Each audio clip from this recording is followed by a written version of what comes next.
प्रिय दर्शकों, नमस्कार। एक बार फिर से उपस्थित हूं आप सबके सामने।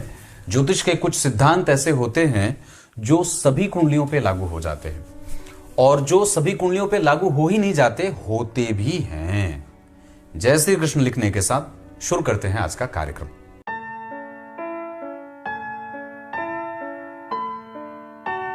इसमें मैं कार्यक्रम शुरू करने से पहले आप लोगों को एक बात कहूं, जय श्री कृष्ण लिखने के साथ अपना डेट ऑफ बर्थ भी लिखना है।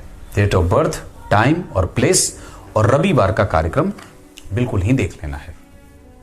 आइए, जन्म कुंडली में चंद्रमा चाहे किसी भी भाव में कर्क राशि के और मीन राशि के हों, ध्यान से समझिएगा।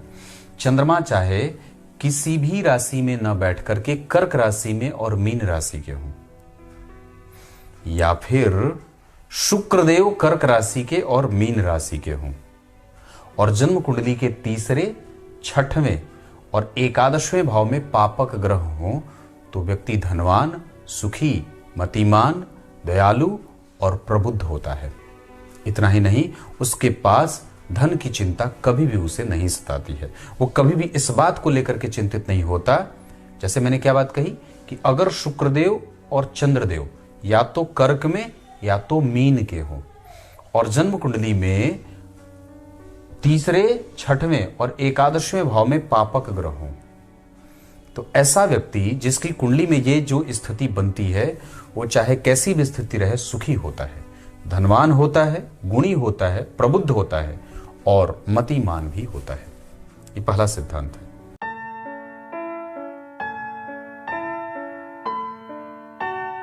दूसरा सिद्धांत क्या कहता है कि जन्म कुंडली के चौथे घर में, पांचवें घर में, नवें घर में, एकादशवें घर में और 12वें घर में, इनमें ही ग्रह बैठे हों। चौथा में बैठ गया कोई पांचवें में बैठ गया, कोई नवें में, कोई एकादशवें में और कोई 12वें में। तो ऐसे जातक जिनकी कुंडली में इस तरीके से ग्रह बैठे होते हैं, वो भी धनवान होता है, उसको भी धन की चिंता नहीं सताती, वो भी विभिन्न प्रकार के लोगों की मदद करने वाला श्रीमान होता है, श्रेष्ठ बुद्धि वाला होता है, ग्रंथकार होता है, रचयिता होता है और वैज्ञानिक बुद्धि का होता है। नई चीजें इजाद करने वाला, नए नए अवसर पे नए नए कृत्य करने वाला होता है। किसी भी मांगलिक कृत्य के लिए चाहे कितना भी धन हो, खर्च करने वाला होता है।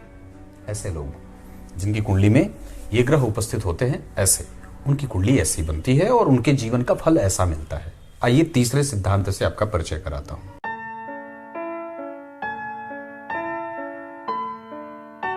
अगर जन्म कुंडली में लग्न के अधिपति और चतुर्थ भाव के अधिपति, ध्यान से समझिएगा, लग्न के अधिपति और चतुर्थ भाव के अधिपति इन्हीं दोनों भावों में बैठे हों या तो केंद्र में ही बैठे हों, लग्नेश लग्न में, चतुर्थ में, सप्तम में या दशम में, चतुर्थेश चतुर्थ में, लग्न में, दशम में या सप्तम में, या वो उच्च के होकर के बैठे हों या उस ग्रह के अधिपति के साथ। जैसे मान लीजिए लग्नेश है, दशम में बैठ गए दशम भाव के अधिपति के संग, लग्नेश है चतुर्थ में बैठ गए चतुर्थ के अधिपति के संग, लग्नेश है सप्तम में बैठ गए सप्तम के अधिपति के संग, तो ये व्यक्ति सुखी होता है और इसके फायदे होते हैं। मतलब ये एक अच्छी स्थिति है।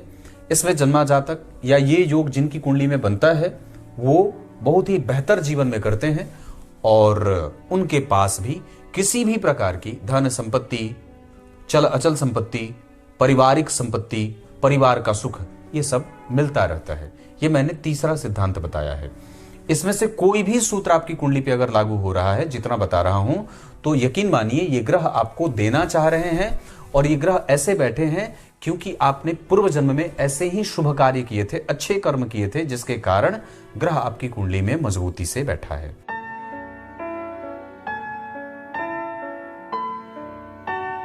अब बात करते हैं चौथे सूत्र की। अगर किसी भी जातक का जन्म रात्रि में हुआ है, मान लीजिए जिसका जन्म रात्रि में सूर्यास्त के बाद हुआ है, और उसकी कुंडली में अगर शुक्र और चंद्रमा एक दूसरे को देख रहे हैं, क्योंकि ये दोनों ग्रह एक दूसरे को साथ में बैठ करके देखते हैं, तो आमने सामने होने चाहिए। अगर रात्रि का जन्म है, शुक्र और चंद्रमा एक दूसरे को देख रहे हैं, तो ये व्यक्ति को स्त्री युक्त बनाती है। यक्ष स्त्री का आशीर्वाद व्यक्ति को मिलता है।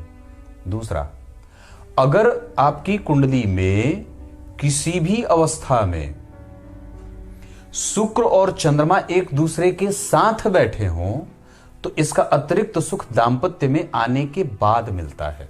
विवाह होने के बाद व्यक्ति को अतिरिक्त सुख मिलता है। विवाह होने के बाद उसकी प्रगति पूर्णतया आगे बढ़ जाती है, बहुत आगे चला जाता है। विवाह के बाद उसको उसके पत्नी का भाग्य बहुत अच्छा मिल जाता है। ये चौथा सिद्धांत था।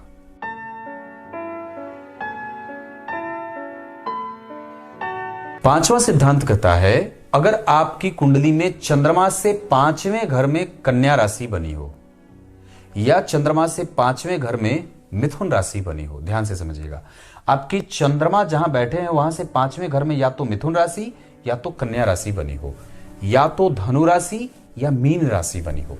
चंद्रमा जहां बैठे हैं वहां से 5वें घर में चंद्रमा की राशि जहां बनती है वहां से 5वें घर में बुध की राशि कन्या या मिथुन, या गुरु की राशि धनु या मीन बनी हो। या फिर ये अगर ऐसा ना हो और एकादशवें भाव में ही चंद्रमा और मंगल बैठे हैं तो व्यक्ति स्त्री युक्त होता है। उसके पास सिर्फ अपनी ही संपत्ति नहीं होती, वो पूर्व के उसके जो प्रेडिसेसर हैं मतलब पैतृक संपत्ति भी उसको बहुत ज्यादा मिलता है।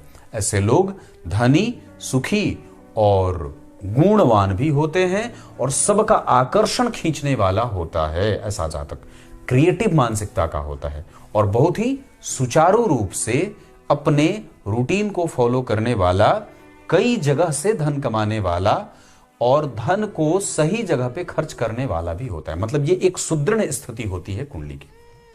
ये 5 स्थितियां मैंने बताई है। तब तक के लिए कल एक बार फिर से उपस्थित होंगे ऐसे ही किसी कार्यक्रम के साथ। कार्यक्रम रोज नहीं देखा करिए। तब तक के लिए बहुत बहुत नमस्कार।